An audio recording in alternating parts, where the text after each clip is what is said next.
I take another form of Alpha OneTV. Mess us so we can subscribe to Alpha OneTV. Mess us so subscribe. No one like, no one share, no one turn on notification bell. So by update BI by no, so between me can make house a comment section once you order. Mess us so believe you comment maybe be a cost 101. Now a man in action, and answer a man with the action. I starting in June and ne. The papa ne sama what they started a year 2020. 30 miles south. Election na ekoswa some of the security guys ne shoot innocent people 30 miles south up to now president Kufu Ado ahwehwemu a what committee up to now omonye hwe mfa papa ne say the next step and I say the step or they started na mamu or they started after 7th January no yes when in those people no na papa no say obecheche omu ye involved all the security personnel are omu involved omu kun sankofo na up to now Kufu Ado entimi nye hwe mfa ho sa Kesi no ana papa no so be ye ho adwuma na European Union ne other ambassadors or more Ghana hadum say by President John Dramani Mahama ho ene betena na nsembe no mo ne kan mo yanko ne nkotie nsem no mo nchew ne ba de yakabia no ye de beso so ya shansam no asia na Ghana mampanyi owura John Dramani Mahama aka na wasisudua kai Ghana force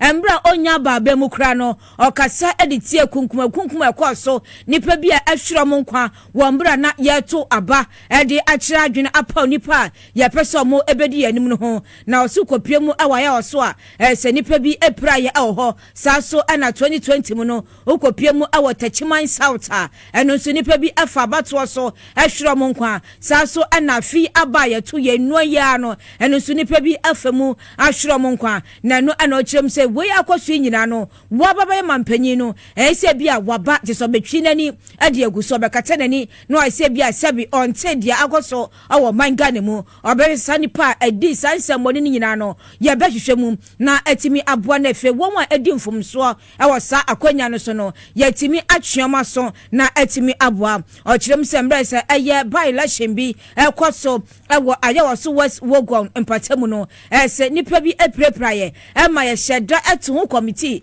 se committee no enkwahwe nsem no mu na committee no ensem mo de ba abonte betu dwa na wo sankana nado agina so de ya adwuma na so twibam ni ade nyina no na nado anye ne sa enu akikura ni prepraye na nka wo se mo mpatade eno so no enya de omo ya ne sa na so obehwehwem na efe nipa bi a nipa afimu na de hie afimu awabatu mu no yatimi amamo aye compensation a sefata na efe nipa atutu atuo nipa na monsa so na bi praye ebihwera mo nkwa no yatimi adioma girambra no na court nso anyoma de sadia ese afata na ensama yewra John Dramani Mahama editu dwa no moma yentie bi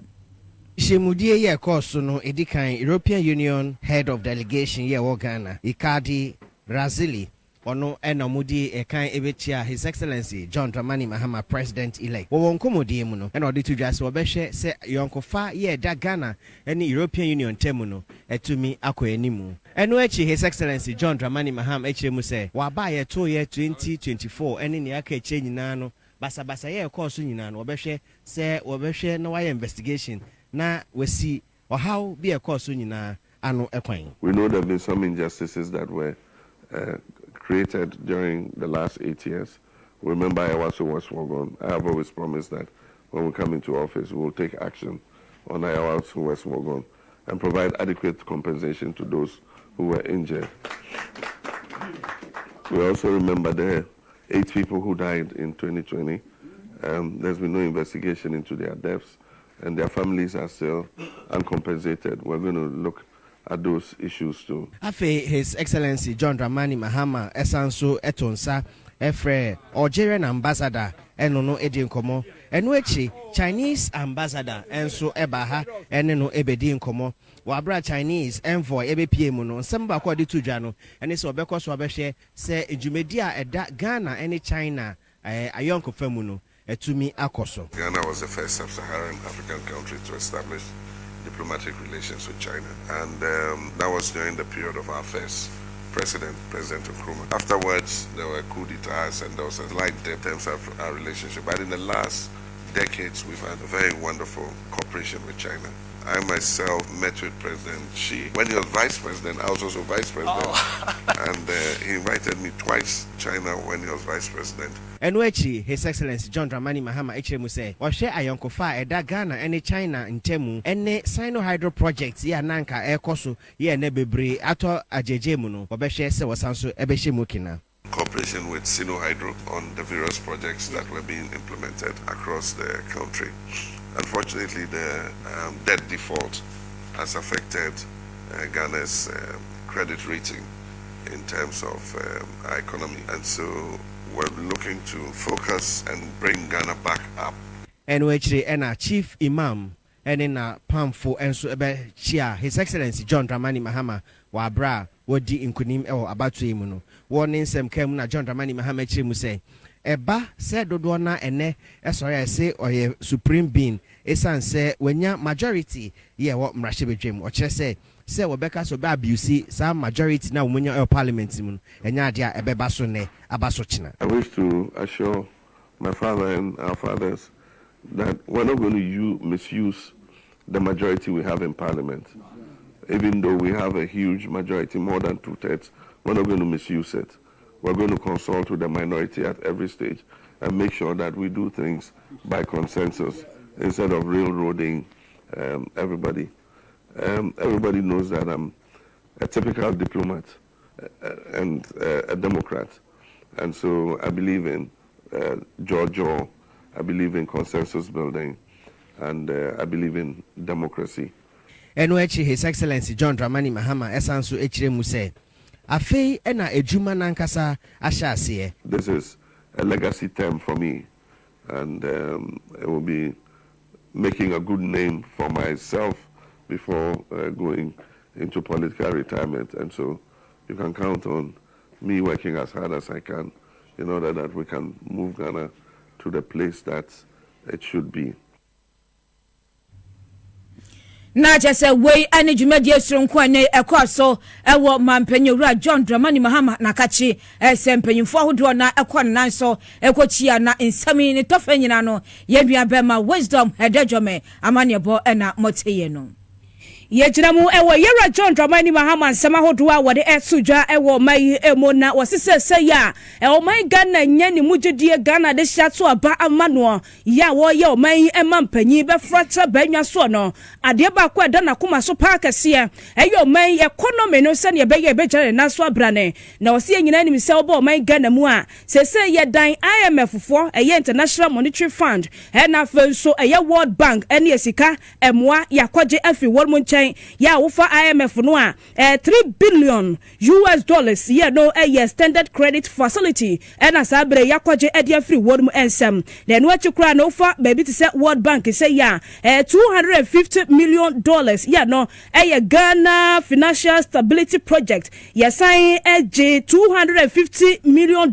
yeah no so a Ghana energy sector recovery program ni nyina ya shahudo bia ye ne a World Bank ne IMF for kwa nasi kitangudi ayakwa yakwaje sa emwai ede free won mu nsam ye MPP aban ene tu sa na mo ni nyina ne se wo se economy ne ye man ye sika sam wenkɔyie nom ne ade na nam so a ye de ekodan sa ekuo mienu na ye John Dramani Mahama eche se wo bai ni de want na so kwa obesa bowramo na renegotiation wasa sinkonya ne mpanifo atena se ato kese World Bank ne IMF nkitangudi ye ne wo mo sika bosia ye ayakwakwaje emwa ya wo de eso yasene no wasan atena so bio ahwehwemu na wahunu sa nya bia de ekɔ no ne kwan so ano no anasa nsakire bi wo hodom a ɛwɔ se wo yese ne bɛbo ma economy no na eniema atimi agya na so yie pa esanse ba wo ban wo kyerɛ mu a ye nyina di adanse se economy ne de eniema enkɔ yie eniema akyea wo mai emo eti se yakɔdansa eku akɛse mienu ne ɛgye bosi anase yakɔgye mo ɛwɔ mo ho a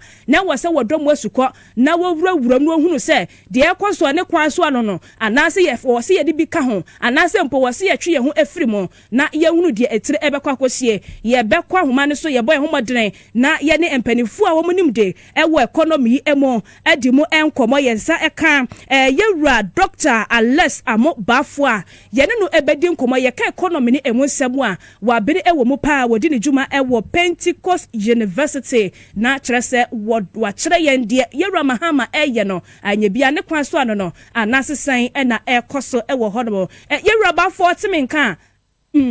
yensa enka no ewo ahoma no esuntu de yenkonkotie yewura Mahama nsem a wode etudwa efa asa anamoto wei ehu existing programs. We need to tweak them to meet the realities of today to do so. Happily, we've had discussions with the World Bank and the IMF already, and we look to an early engagement so that we can continue to be on the same wavelength. Of course, in the campaign, I made several, promises made, and we need to look at what the reality is in terms of sitting together and seeing what the way forward is. Of course, one of our main concerns, and I think we've expressed it to you several times, is the issue of the humps in the debt repayments, and it's something we need to see how we can smooth them so that we don't default again. That would be more catastrophic than this current default. Aside from that, we know that in the last family season, the rainfall pattern was very erratic,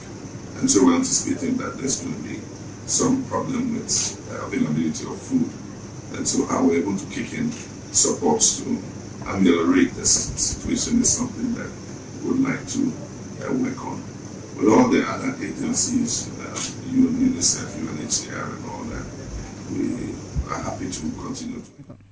Wey ene semwa yera John Dramani Mahama edit to dra IMF ni World Bank omanyi yakwakwo dan wo mu dada ye MPP amanyoko no ene tu sa anamoy na wo ba no want na so nye hwehan wo bedom wasuko wo nimpani ebesi hu nkonya ahwemu ye se ne kwa so ano no anase fa bi echia yemfa we ntu ha yemfa we sia no na beboa ama economy no atimi agina bra na ebiri kono anim no yenya pani no a yene ne bedi sa ensem we mo enkomo Therefore, for what in some manner and she say, Papa Nadia Atuja, and then some more watching in I say about European Union, other ambassadors of different countries, China, and other countries nearby. Papa, added to when say, Sir, we won a kunkuma, a course, a year 2020 election. Papa didn't never be see from now, or be aware involved, be a who execute anybody be an. Papa say, well, name Brower, family, council, and Embra, anyway, the same po if say execution from the ex-president Akufo-Addo.